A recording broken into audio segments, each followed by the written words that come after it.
La date du jugement dernier est enfin arrivée, 21 septembre 2020. Après une année 2018 incroyable et 2 longues années de travail acharné en studio, le Mage Noir nous drop enfin Anti-Icon. Je l'ai écouté en boucle dans plusieurs contextes différents, et il est temps qu'on parle de l'album qui était très probablement le plus attendu de l'année pour les fanatiques de la scène underground. Sortez le maquillage, le pentacle et les trenchcoats, l'analyse d'Anti-Icon de Ghostemane, c'est maintenant.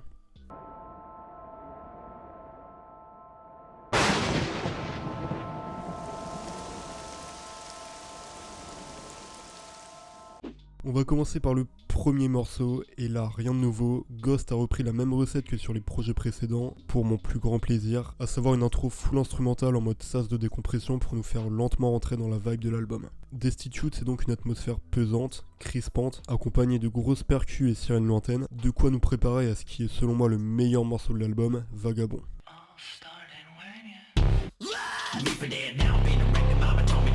Vagabond d'ailleurs, ça me rappelle vachement Neil sur Noise. C'est un morceau hyper complet, brutal, où Eric nous gâte de ouf en nous envoyant tous ses flows, toutes ses voix, tous ses murmures les plus flippants et tous ses cris les plus puissants. Je trouve d'ailleurs que c'est une vitrine parfaite pour teaser ce qui nous attend dans l'album. Bon, je vais rapidement passer sur les deux singles, à savoir Lazzaretto, un titre qui fait référence au sanatorium italien dans lesquels ont été entassés les malades pendant la période de la Grande Peste.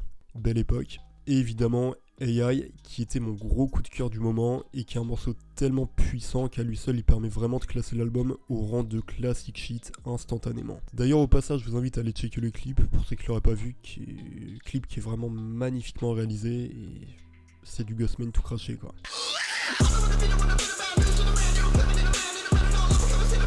En tout cas en termes de promo, je trouve que Ghost a très bien géré son coup en envoyant seulement 2 singles, mais 2 singles hyper solides qui ont permis de maintenir la hype jusqu'à la sortie de l'album. Il faut que je parle de Fade Up et de l'aspect hyper cinématographique présent pendant toute l'écoute. Ce morceau honnêtement je le vois complètement en BO pour un film post-apocalyptique.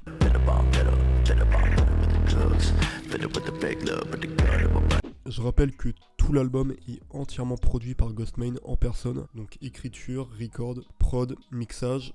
Tout est géré par Ghost et j'imagine quand même qu'il est évidemment accompagné d'une petite équipe au niveau de...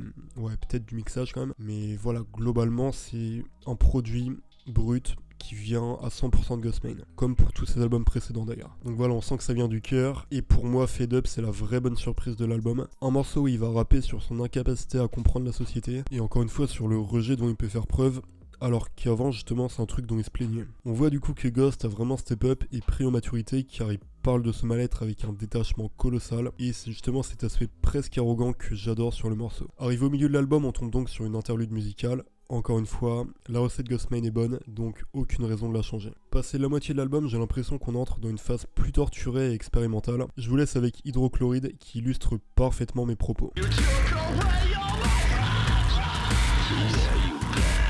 Et évidemment, tout comme sur Noise, l'influence métal est plus présente que jamais. On enchaîne avec El Rap qui m'a carrément fait kiffer en tant que fan de longue date, car ça m'a beaucoup rappelé Ooga Booga, et ouais, globalement ça m'a rappelé ses premières mixtapes, au niveau de sa manière de poser, et surtout la prod, car on a le retour du Wooden Block. Le Wooden Block, les vrais doivent se rappeler. J'avais expliqué l'importance du Wooden Block dans la musique de Ghostemane dans mon documentaire. Si tu l'as pas vu, je t'invite très chaudement à aller le voir. Un documentaire de presque 40 minutes qui retrace toute la carrière de Ghostemane. Et ouais, dans ce documentaire, j'explique un petit peu ce qui fait la singularité de Ghostemane, notamment au niveau des prods. Donc ouais, j'étais vraiment très content de réentendre ce petit Wooden Block. Et du coup, El Rap, bah, hyper frais.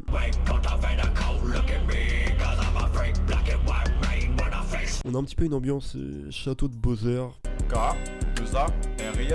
Je dois évidemment parler de Mélancolique, c'est presque 5 minutes de pur régal auditif. On met de côté l'aspect très bordélique et bruyant du début de l'album pour arriver sur quelque chose de très lointain, magistral, millimétré, qui mêle synthé, guitare électrique, batterie, piano, pour un mix hyper soigné et encore une fois irréprochable.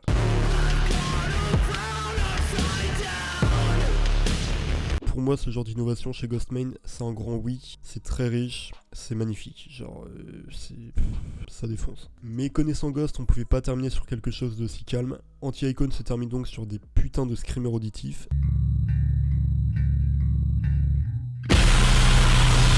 Je vous assure que j'ai flippé à la première écoute. Et le dernier morceau, Falling Down, qui est pour le coup hyper prenant, presque emo rap, sur une base de guitare sèche.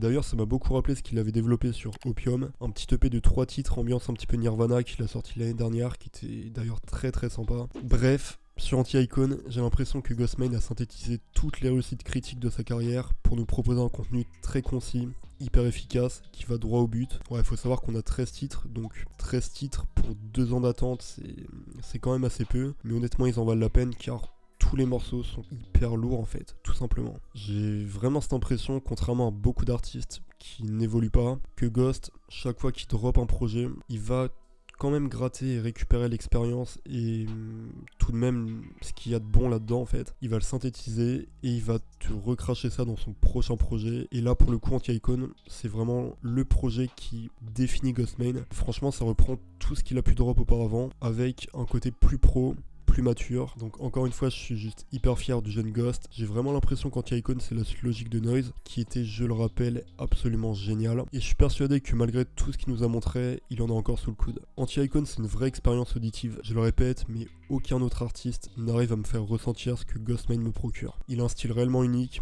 c'est artisanal, parfois très très bordélique, mais ça garde un côté paradoxalement très contrôlé, millimétré. Donc ouais, malgré l'aspect hyper brut et bordélique de sa musique, je trouve que c'est un putain d'alchimiste du son qui sait parfaitement comment mélanger les instruments ensemble et y incorporer sa voix, pour un rendu toujours hyper qualitatif. Vous l'avez compris, de mon côté Anti-Icon c'est un grand oui. Mes morceaux préférés c'est définitivement Vagabond, AI, Fed Up, Elle Rap et Mélancolique. D'ailleurs, malgré le peu de son, je remarque que chaque morceau est réellement unique et a sa propre vibe. Et franchement, c'est exactement ce que je recherchais à l'approche d'Anti-Icon. Voilà les gars, donnez-moi votre avis sur Anti-Icon. Donc globalement, est-ce que t'as kiffé Anti-Icon ?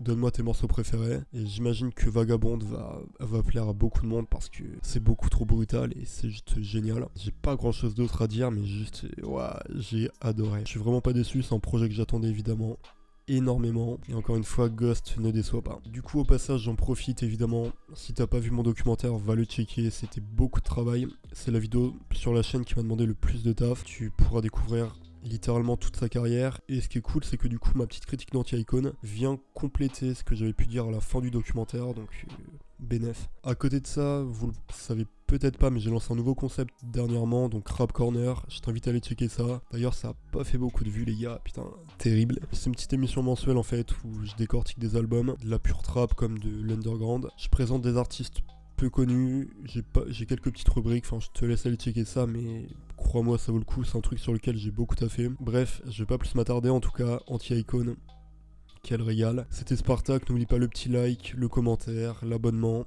partage, n'hésite vraiment pas à partager si t'as des potes qui écoutent Ghostmane. C'était Spartak, et moi je te dis à la prochaine. À très bientôt même, parce qu'on va se revoir d'ici une semaine environ. Bref.